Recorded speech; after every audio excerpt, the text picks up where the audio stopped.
பிரதிநிதித்துவம் இல்லை, எல்லாம் உயர் சாதியுடைய கட்டுப்பாட்டில் இன்றைக்கு இந்திய ஊடகங்கள், பெரும்பாலான ஊடகங்கள் சிக்கிக் கொண்டிருக்கிறது. அப்ப இந்த உண்மைகளை அவர்கள் பேச மறுக்கிறார்கள். இன்றைக்கு மிகப்பெரிய பிரச்சனையாக இருக்கக்கூடிய இந்த வாக்கு திருட்டு என்கின்ற SIR, சிறப்பு வாக்காளர் திருத்தம், இதன் மூலமாக எப்படியெல்லாம் வாக்குகள் ஒரு இடத்தில் அதிகரிப்பதும் இன்னொரு இடத்துல மொத்தமாக பறிக்கப்படுவதும் நடந்திருக்கிறது என்பதை புள்ளி விவரத்தோடு ஆதாரத்தோடு வெளியிடுகிறார். அவர் ஆதாரத்தோடு வெளியிட்ட அந்த இந்தியா கூட்டணியுடைய கூட்டத்திலே நான் பங்கு பெற்றேன் டெல்லியில போய்.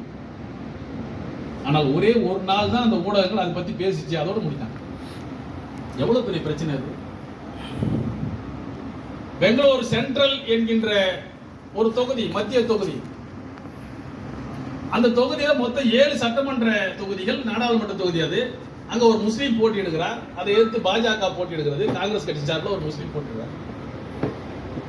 6 தொகுதி எண்ணப்படுகிறது. 3 தொகுதியில் காங்கிரஸ் அதிகமான வாக்குகளும் 3 தொகுதியில் பிஜேபி அதிகமான வாக்குகளும் வாங்கியிருக்கிறார்கள். இறுதியாக 6 தொகுதி எண்ணப்பட்ட நிலையில காங்கிரஸ் வேட்பாளர் அந்த இஸ்லாமியர் 88,000 வாக்கு வித்தியாசத்தில் முன்னணியில் இருக்கிறார். 7வது தொகுதி மகாதேவபுரா என்கின்ற ஒரு தொகுதி, சட்டமன்ற தொகுதி எண்ணப்படுகிறது. ஒரே தொகுதியில 1 லட்சம் வாக்கு வித்தியாசத்தில் பாஜக முன்னணிக்கு வருகிறது அந்த தொகுதியில மட்டும். இதையும் இந்த 88,000 அந்த 1 லட்சம் கழிச்சு கிடைச்சா எவ்வளவு பார்த்தா 33,000 வாக்கு வித்தியாசத்தில் பாஜக வெற்றி பெற்றதாக தேர்தல் ஆணையம் பதிவு. வரலாற்றிலே நடக்க முடியாத ஒரு நிகழ்வு. ஒரு சட்டமன்ற தொகுதியில 1 லட்சம் வாக்கு வித்தியாசத்திலாம் யாரும் அப்படி வெற்றி பெற்றதாக சொல்லவே முடியாது. அப்ப அந்த அளவுக்கு வந்தது. கடைசி நேரங்களில் வாக்கு பதிவுகள் என்பது, வாக்கு பதிவு செய்யப்பட்டதற்கான வீடியோ ஆதாரங்களை கேட்கும் போது அதை கொடுக்க மறுத்துறாங்க. இன்றைக்கு இது போன்றுதான் எம்பிக்களை வெற்றி பெற்று இன்றைக்கு மோடி வெற்றி என்பது வாக்கு திருட்டின் மூலமாகத்தான் அவர் வெற்றி பெற்றிருக்கிறார் என்பதை இன்றைக்கு நிரூபிக்கக்கூடிய அளவுக்கு ஆதாரங்கள் வந்திருக்கிறது. ஆனால் ஊடகங்கள் பேச மறுக்கிறது. இப்ப பீகாரை எப்படியாவது கபலீகரம் செய்ய வேண்டும் இருக்க வேண்டி 65 லட்சம் வாக்காளர்களை பட்டியலிருந்து நீக்கிட்டாங்க.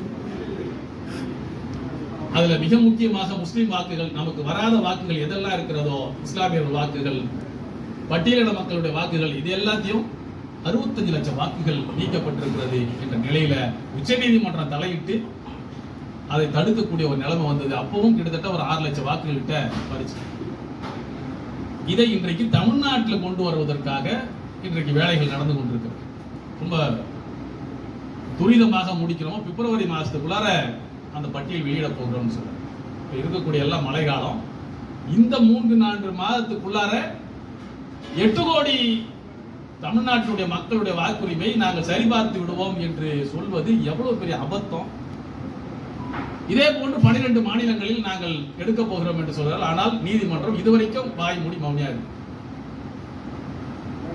இப்படிதான் இன்றைக்கு அடுத்த கட்டமாக எந்த மாநிலங்கள்லாம் இவர்களுக்கு எதிராக இருக்கிறதோ அந்த மாநிலங்களில் மக்களுடைய சாதனையை சொல்லி வாக்கு கேட்கக்கூடிய அளவுக்கு இவர்கள் எப்பவுமே இறங்குறது கிடையாது. பாஜகவை பொறுத்த வரைக்கும் தங்களுடைய சாதனைகளை சொல்லியோ அல்லது இதையெல்லாம் நாங்கள் வெற்றி பெற்று வந்தால் செய்வோம் என்ற வாக்குறுதிகளை, மக்கள் நலனுக்கான வாக்குறுதி கொடுத்தோம், எப்போதுமே அவர்கள் வெற்றி பெற்றதில்லை.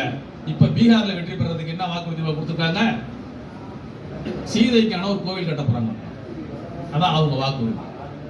அப்ப கலவரங்கள் மூலமாக முஸ்லிம்களை படுகொலை செய்து அதன் மூலம் வாக்குகளை அடித்திரட்டுவது அல்லது இது போன்ற மோசடிகள் மூலமாக, அது EVM மிஷினா இருக்கலாம், இப்ப வாக்கு திருட்டாக இருக்கலாம், தேர்தல் ஆணையத்தை கையில போட்டுக்கொண்டு இப்படித்தான் இவர்கள் ஆட்சிக்கு வர முடிகிறத தவிர மக்கள் ஆதரவு என்பது இன்றைக்கு முற்றாக இன்றைக்கு இந்திய அளவில் மிகப்பெரிய பின்னடைவை பாஜக சந்தித்துக் கொண்டிருக்கிறது. ஆனால் அவர்கள் ஆட்சியை விட்டு இறங்குவது என்பது சர்வசாதாரணமாக நடக்கக்கூடிய ஒரு நிலையில இன்றைக்கு இல்லை. எப்படியாவது இந்த ஆட்சி கட்டிலை தொடர்ந்து தக்க வைப்பதற்காக பல்வேறு சதித்திட்டங்களில் அவர்கள் ஈடுபட்டுக் கொண்டிருக்கிறார்கள். தமிழ்நாட்டின் மீது அவர்களுக்கு என்ன கோபம் அப்படின்னு சொன்னா, தமிழ்நாடு என்பது இன்றைக்கு வளர்ந்த மாநிலமாக மாறி இருக்கு. திராவிட முன்னேற்ற கழகத்தினுடைய அயலக பிரிவு பொறுப்பாளர்கள் இங்க அமர்ந்திருக்கிறார்கள் என்பதற்காக வேண்டி ஏதோ நான் திமுகவுக்கு சாதகமா பேச நினைக்க கூடாது. நான் போகும் இடமெல்லாம் இந்த உண்மைகளை பேச வேண்டும் என்பதற்காக பேசிக் கொண்டிருக்கிறேன். ஏன்னா இந்த அரசியலை நாம் புரிந்து கொள்ள வேண்டும். முஸ்லிம்கள் இன்றைக்கு இந்திய அளவில் பெரும் பாதிப்புகளுக்கு ஆளாகி கொண்டிருக்கிறோம். நாட்டின் பெயரால் படுகொலைகள் நடத்தப்படுகிறது. எந்த விதமான விசாரணையும் இல்லாமல் அரசாங்கத்துக்கு பிடிக்கவில்லை என்பதற்காக, அரசாங்கத்துக்கு எதிரான கருத்துக்களை சொல்லிவிட்டார்கள் இந்த சங்பரிவார அரசுக்கு எதிராக என்பதற்காக புல்டோசர் வச்சு வீடு அடிக்கிறான். உத்தரப்பிரதேசத்தில் தொடங்கிய அந்த நாசகார பணி இன்றைக்கு பாஜக ஆளக்கூடிய மாநிலங்கள் எல்லாத்துக்கும் பரவி 1.5 லட்சம் வீடுகள் இதுவரைக்கும் இடிக்கப்பட்டிருக்கிறது. 8 லட்சம் பேர் ஒரே நாளில் இன்றைக்கு வீடற்றவர்களாக தெருவுக்கு வந்திருக்கிறார். உச்ச நீதிமன்றம் 5 வருஷமா வேடிக்கை பார்த்துச்சு. இப்பதான் கொஞ்சம் பேச ஆரம்பிச்சிருக்காங்க. இவ்வளவு நாள் இல்லாம இப்படிலாம் போய் வீட்டுல இருக்க கூடாது, நீங்க நீதிமன்றத்தை நாட வேண்டும், அதுக்கு ஒரு ஆள் தவறு செய்ததுக்காக வேண்டி மொத்த மக்களையும் தண்டிப்பது எந்த வகை நியாயம், இப்படிலாம் ஒரு கேள்வியை இன்றைக்கு உச்ச நீதிமன்றம் எழுப்பி கொண்டிருக்கிறத தவிர இடித்தவனுக்கு என்ன தண்டனை, இறந்தவனுக்கு என்ன நிவாரணம், அவனுக்கு என்ன நீதி என்பதை பற்றி எந்த நீதிமன்றமும் பேச தயாராக. நம்முடைய தேசம் நீதியின் தேசமா என்று கேள்வி எழுப்பக்கூடிய நிலைக்கு இன்றைக்கு மாறி இருக்கிறது. நாட்டின் பெயரால் படுகொலைகள் ஆனாலும் சரி, இந்த புல்டோசர் கலாச்சாரம் ஆனாலும் சரி, சிஏஏ போன்ற சட்டங்கள் ஆனாலும் சரி, இப்ப வக்ஃப் வாரிய திருத்த சட்டம் என்ற பெயரில் நிரந்தர ஒரு அறக்கொடையை இந்த மண்ணிலிருந்து நபிகள் நாயகம் ஸல்லல்லாஹு அலைஹி வஸல்லம் தொடங்கி வைத்தார்களே. நீங்கள் மறைந்தாலும் உங்களுடைய பொருளாதாரத்தால் ஒரு நிரந்தர நன்மைகளை மக்களுக்கு செய்து மறுமையில் நீங்கள் கூலிகளை பெறுவதற்கு அதுதான் அடித்தளம் என்று அந்த நிரந்தர கொடைகளுக்கான ஒரு செயல் திட்டத்தை வகுத்து கொடுத்தார்கள். ஒரு அற்புதமான திட்டம், வேறு எந்த சமூகத்திலும் இல்லாத ஒரு திட்டத்தை. அந்த வக்ஃப் சொத்துக்களை அபகரிப்பதற்காக இன்றைக்கு பல்வேறு சதி திட்டங்கள் தீட்டப்படுகிறது. இதுவா இருந்தாலும் சரி, இதுக்கெல்லாம் காரணம் யார்? யார் இதெல்லாம் செய்வது? யார் இதனுடைய பின்னணியில் இருக்கிறார்கள்? இது எல்லாம் எந்த சித்தாந்தம் இதற்கு பின்னணியில் இருக்கிறது என்பதை நாம் புரிந்து கொள்ளலாம்.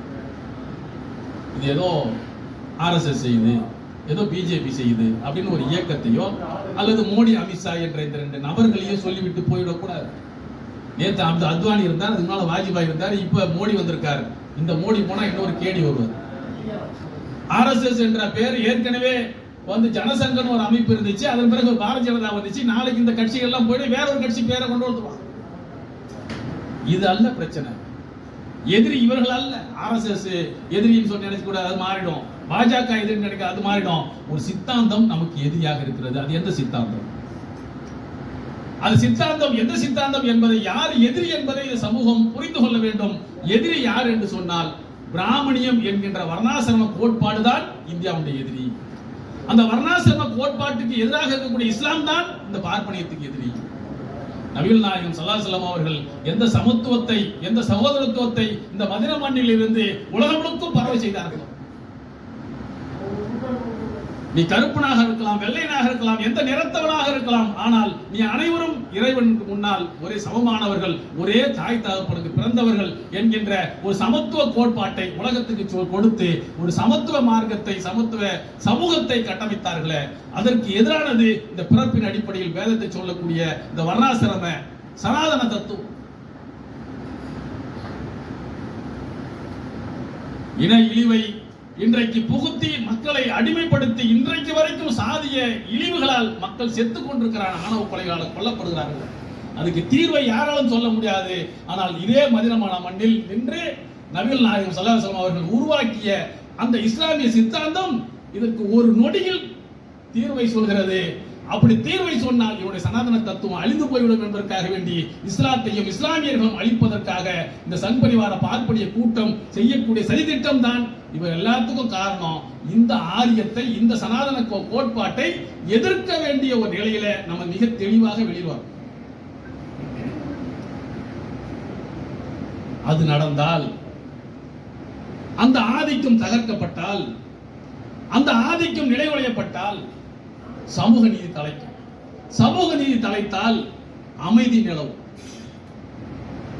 அதுக்கான உதாரணம் என்ன, ஆதாரம் என்ன என்று சொன்னால் அதுதான் தமிழ்நாடு.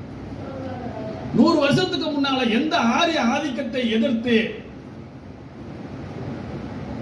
நீதி கட்சியும், அதுக்கு முன்னால கட்டைமலை சீனிவாசன் போன்றவர்களும், அயோத்திதாச பண்டிதர் போன்றவர்களும் எப்படியெல்லாம் பாடுபட்டார்கள் என்பதை நாம் வரலாறுகள் படிக்கிறோம்.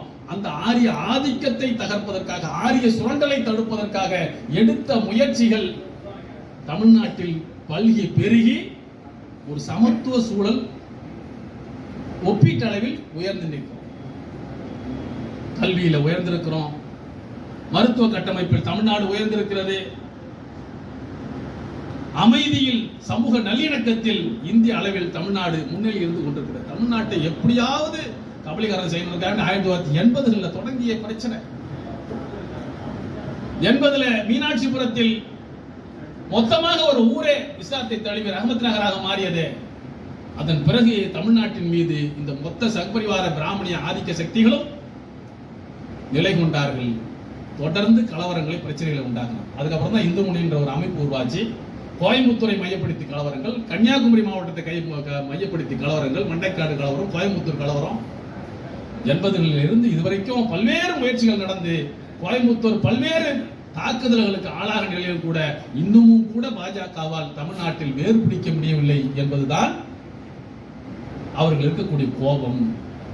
அவர்கள் வேர் பிடிக்க முடியாத அளவிற்கு அந்த சூழல், அந்த மண் எப்படி பண்படுத்தப்பட்டது என்று சொன்னால், முதலில் இந்த ஆரிய ஆதிக்கத்தை தகர்க்கக்கூடிய ஒரு எதிர்கோட்பாடு, சமூக நீதி கோட்பாடு அங்கு அனைவராலும் தூக்கி நிறுத்தப்பட்டது. திராவிட இயக்கம் எழுந்து நின்றது என்று சொன்னால், அந்த திராவிட இயக்கத்தினுடைய பின்னணியில் அதுக்கு முதுகெலும்பாக நின்றது இந்த இஸ்லாமிய சமூகம்.